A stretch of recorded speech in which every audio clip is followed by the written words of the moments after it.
महाराष्ट्रामध्ये शेकडो वर्षापासून रुजलेली न्यूनगंडाची भावना काढून टाकली। आज दलित बांधवांमध्ये जो आत्मविश्वास निर्माण झालाय या सगळ्याचं श्रेय बाबासाहेबांनाच जातं। आणि म्हणून मी आपल्याला एवढंच सांगतो, अशा संविधानाच्या आधारावर आपल्या देशाचा कारभार चालतो, आपल्या राज्याचा कारभार चालतो।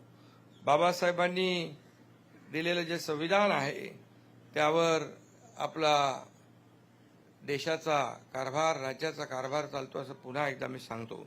संविधानाचा सर्वात जास्त सन्मान पंतप्रधान नरेंद्र मोदीजी यांच्याच कार्यकाळात झाला, हे विसरून चालणार नाही।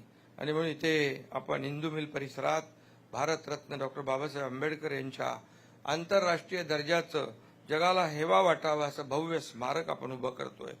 त्यांचे विचार जागृत ठेवण्यासाठी, पुढच्या पिढीपर्यंत पोहोचवण्यासाठी कुठेही आम्ही कमी पडणार नाही। प्रत्येक जिल्ह्यात, प्रत्येक तालुक्यात संविधान मंदिर बांधण्याची घोषणा आम्ही केली आहे आणि त्याचं काम सुरू आहे। आज महापरिनिर्वाण दिनी संविधानाला अभिप्रेत असलेलं कल्याणकारी राज्य उभं करण्याचा संकल्प या ठिकाणी मुख्यमंत्री महोदयांच्या नेतृत्वात या ठिकाणी आम्ही सुरू करतो।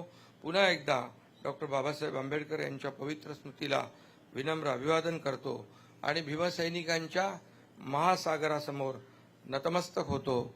धन्यवाद। जय हिंद, जय महाराष्ट्र, जय भीम। धन्यवाद।